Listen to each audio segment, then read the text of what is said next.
Welcome back to another video. Today on the workbench we have an Xbox One X. And the problem with this is that when you plug it into the TV, you get no video. That's that no video in. That's the console plugged in right now. Now, this is a really common problem on the Xbox One X. And the problem is a chip behind the HDMI port, often referred to as the TDP158 chip. And there's a quick and easy way to confirm that that's what's going on. And that's that you want to figure out if your Xbox is actually turned on, if it booted. The way that you're going to figure that out is you're going to connect your controller with a headphone set. Okay? Then move the stick around. You should be able to hear the clicks that the system makes when you move around the menu. Unfortunately, working blind, I'm not going to be able to boot a movie or a video game or anything like that, but you should be able to hear the menu clicking around.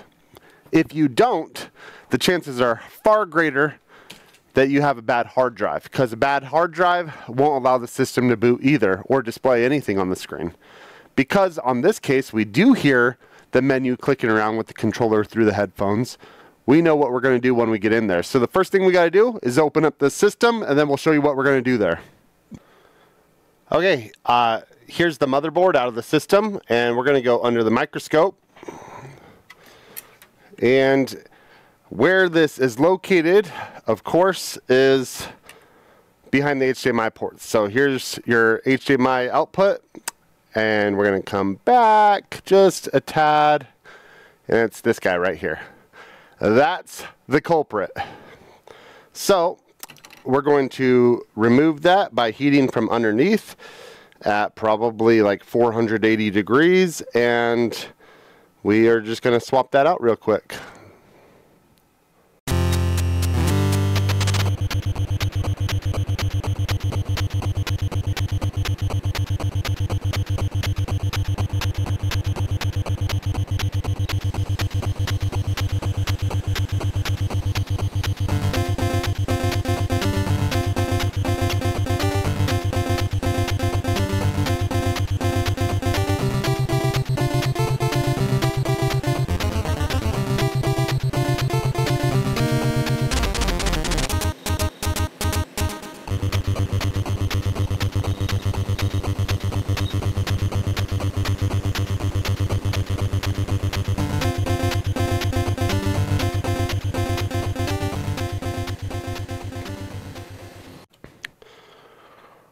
Alright, so as we go to clean this up, I started thinking, how long did Microsoft warranty this item for? 1 year is the answer.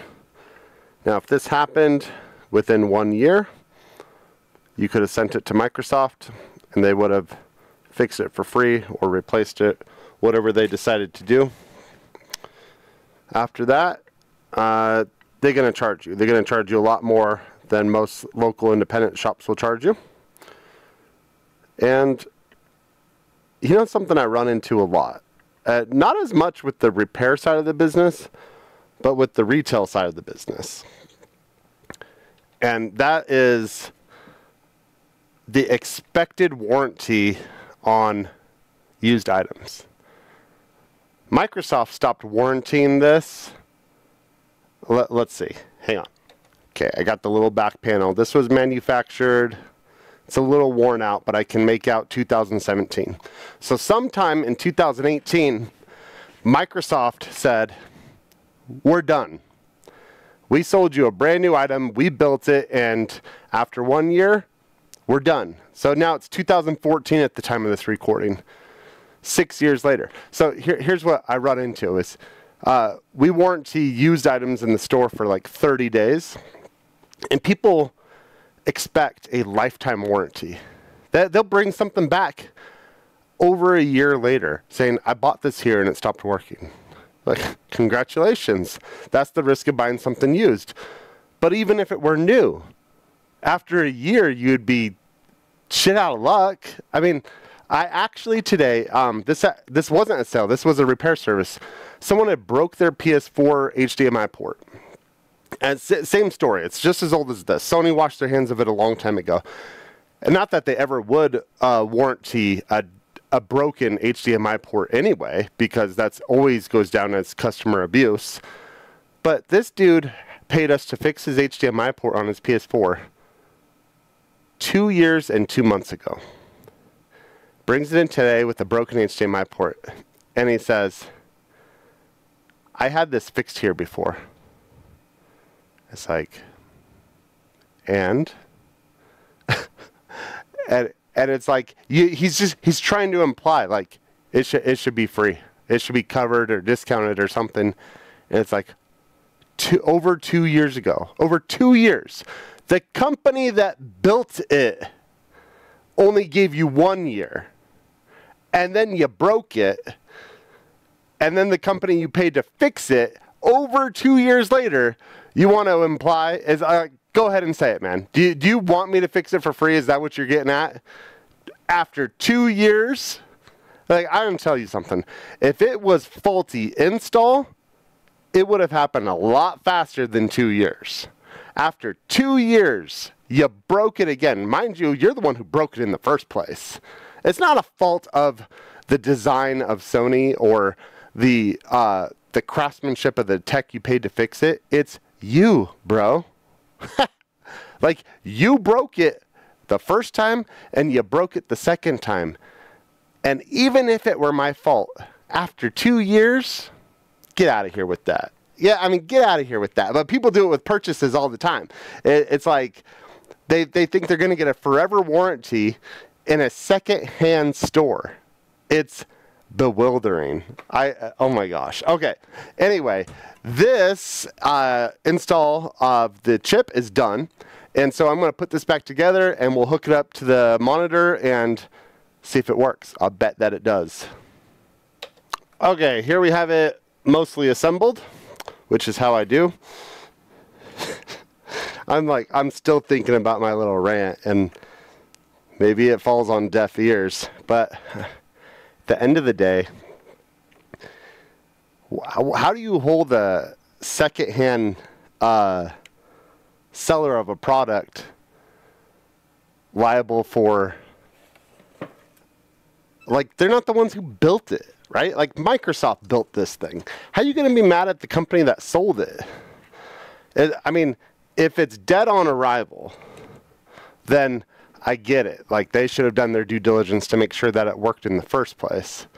But if it's working when you buy it, and then it becomes defective later on because Microsoft put a chip on the motherboard that fails like crazy, who should you be mad at? Shouldn't you be mad at the company that built it? The company that built this in 2017 and 2018 said, I'm done with it. So if you bought this 2 months ago and it worked when you bought it and then it stopped working, it's like, who should you be mad at?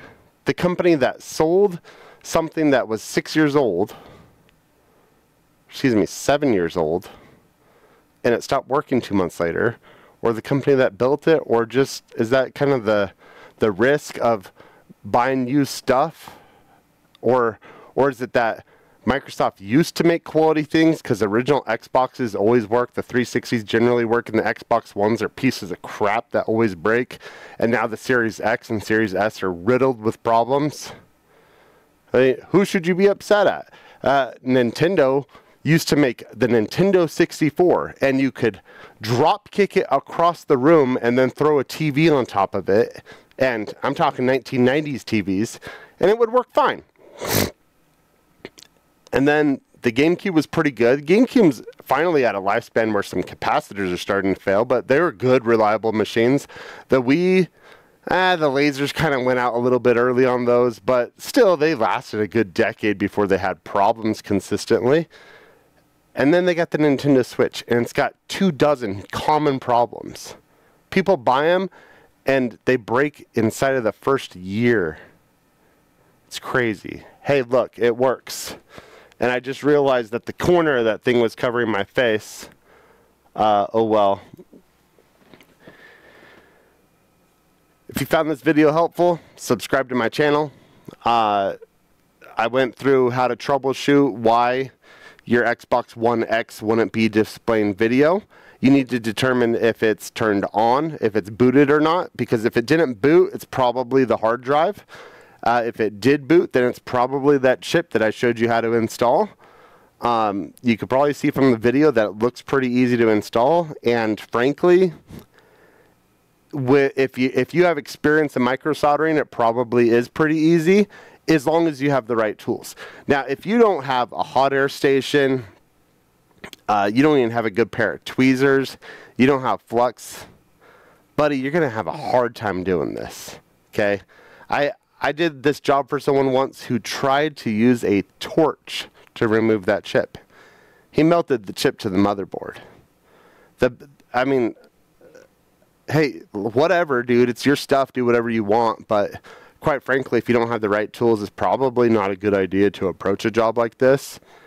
But if you do have the right tools, you have a hot air rework station that gets up to 500 degrees Celsius, and you got good tweezers, and you use good Flux. I use AmTech 213.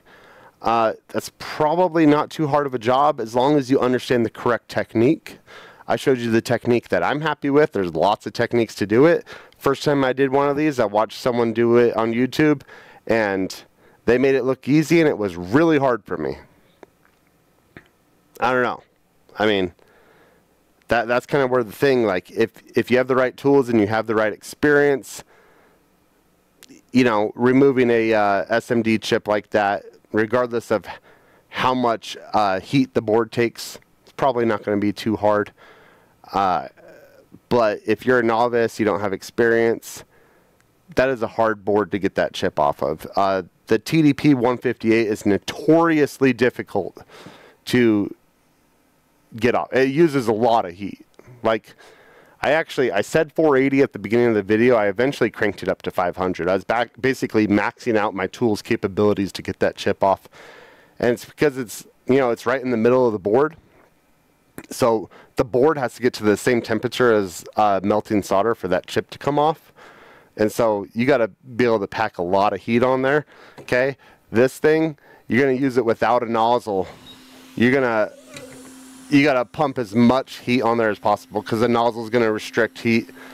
And that's what I think. The first video I ever watched someone do it, like a long time ago, someone was using a nozzle and blasting it from on top, and dude, I held it there for 15 minutes and it never got hot enough to come off. So what I say is, you know, someone on YouTube, they make it look really easy, and as long as you understand the techniques that they're doing. Anyway, we do repairs here. If you have an Xbox One X with this problem and you don't have the right tools to do it, or it's too intimidating, or the shop near you can't do it, I mean, you could contact us and we'd be happy to do it for you. That would be grimwoodfix@gmail.com. Send us an email. And I appreciate you watching the video. Thanks for listening to my spiel. If you hated my spiel, hit that dislike button.